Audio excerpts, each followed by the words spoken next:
വെബ്സൈറ്റുകളും ആപ്ലിക്കേഷനുകളും ബിൽഡ് ചെയ്യുന്നതിന് front end, back end, database എന്നുള്ള 3 പ്രധാനപ്പെട്ട ഭാഗങ്ങളുണ്ട്. ഫ്രണ്ട് എൻഡ് എന്ന് പറഞ്ഞു കഴിഞ്ഞാൽ യൂസർക്ക് ഇന്ററാക്ട് ചെയ്യാൻ പറ്റുന്ന ഭാഗമാണ് ഫ്രണ്ട് എൻഡ്.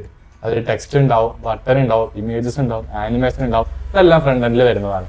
എക്സാമ്പിൾ ആയിട്ട് ഇൻസ്റ്റാഗ്രാം ഓപ്പൺ ചെയ്യുമ്പോൾ കാണുന്ന UI എന്ന് പറയുന്നത് ഫ്രണ്ട് എൻഡ് ആണ്.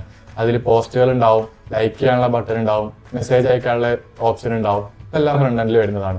ഫ്രണ്ട് എൻഡിൽ പ്രധാനമായിട്ട് ഉപയോഗിക്കുന്ന ടെക്നോളജീസ് എന്ന് പറഞ്ഞു കഴിഞ്ഞാൽ HTML, CSS, JavaScript പോലുള്ള ലാംഗ്വേജുകളും ആംഗുലർ, റിയാക്ട് പോലുള്ള ലൈബ്രറീസും ഫ്രെയിംവർക്കുമാണ് കൂടുതലായിട്ടും ഉപയോഗിക്കുന്നത്.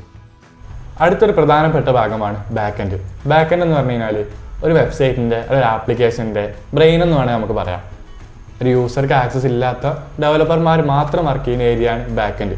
ബാക്ക് എൻഡിൽ വരുന്നത് ബിസിനസ് ലോജിക്കുകൾ ഹാൻഡിൽ ചെയ്യുന്നുണ്ട്, APIs സെൻഡ് ചെയ്യുന്നുണ്ട്, മെസ്സേജുകൾ സെൻഡ് ചെയ്യുന്നുണ്ട്. ഇതെല്ലാം ബാക്ക് എൻഡിൽ വരുന്നതാണ്. ഒരു എക്സാമ്പിൾ ആയിട്ട് പറയുകയാണെന്നുണ്ടെങ്കിൽ നിങ്ങൾ ഇൻസ്റ്റാഗ്രാം അക്കൗണ്ടിൽ നിങ്ങൾ ലോഗിൻ ചെയ്യുന്ന സമയത്ത് യൂസർ നെയിം അടിച്ചു കൊടുക്കുന്നു, പാസ്വേഡ് അടിച്ചു കൊടുക്കുന്നു.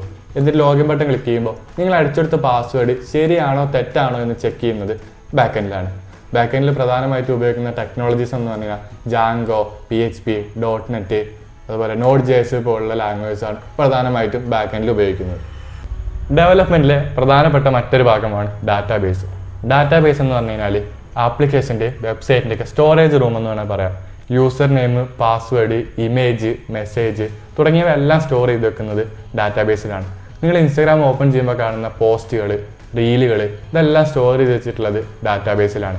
ഡാറ്റാബേസിന് പ്രധാനമായിട്ട് ഉപയോഗിക്കുന്ന ടെക്നോളജീസ് MySQL, MongoDB, Firebase തുടങ്ങിയ ടെക്നോളജീസാണ് പ്രധാനമായിട്ടും ഉപയോഗിക്കുന്നത്.